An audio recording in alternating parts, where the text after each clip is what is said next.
ఎర్లగడ్డ వెంకట్రావు తన అంచులతో ఇక్కడికి వచ్చారు. మనం చూస్తున్నాం పెద్ద ఎత్తున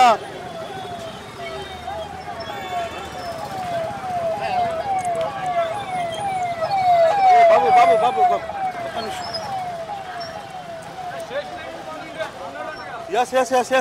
ఎర్రగడ్డ వెంకట్రావు గారు వచ్చారు.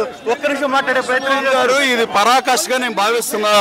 తెలుగుదేశం పార్టీ కార్యకర్తలు నేను మధ్యాహ్నం రాత్రి 3 వరకు నా ఆఫీస్కి వచ్చే గన్నవరం నుంచి వాళ్ళందరితో మాట్లాడి ఫోటోలు దిగి 4కి పడుకున్నా. 6కి మళ్ళీ వస్తుంటే ఇందాక కూడా పోలీసు అధికారులు నన్ను కలిశారు. ఆ తర్వాత మీ కార్యకర్త చంద్రబాబు నాయుడు గారే కార్యకర్తలను తీసుకొస్తారు. ఈ పోలీసులు దుర్మార్గంగా ఇంకా వైఎస్ఆర్ కాంగ్రెస్ పార్టీ ప్రభుత్వం ఉందని భ్రమలో బతుకుతున్నారు. గతంలో వీళ్ళకున్న సత్సంబంధాలు వదులుకోలేక ఈ పనికి మాలి చేస్తగా భావిస్తున్నా. నా మనుషులు కొడతాం దుర్మార్గంగా నేను అభివర్ణిస్తున్నా. పోలీసులు గ్యారంటీగా పక్షపాతం వ్యవహరించారు. నా మనుషులు వచ్చినప్పుడు వాళ్ళు సముదాయ స్టేషన్ పోయి లాఠీ చార్జ్ చేసి అందరినీ కొట్టి అరెస్ట్ చేశారు. ఇప్పుడు నేను మా స్టేషన్కి వెళ్తున్నా. నా కార్యకర్తల్ని తెలుగుదేశం పార్టీ కార్యకర్తల్ని చంద్రబాబు నాయుడు గారే స్టేషన్లో చిడిపిస్తారు. దీని గురించి ఎవరు ఆందోళన చెప్తారని మా కార్యకర్తలు విజ్ఞప్తి చేసి మరి నేను తీసుకెళ్తున్నా.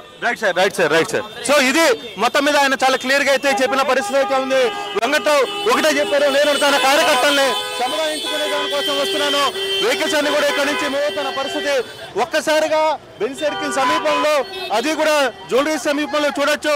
పెద్ద ఎత్తున నా కార్యకర్తలందరూ కూడా వాహనాల మీద బైఠాయించి వాళ్ళందరూ కూడా ఇక్కడ నుంచి వెళ్తున్న పరిస్థితి అయితే ఉంది. సో అది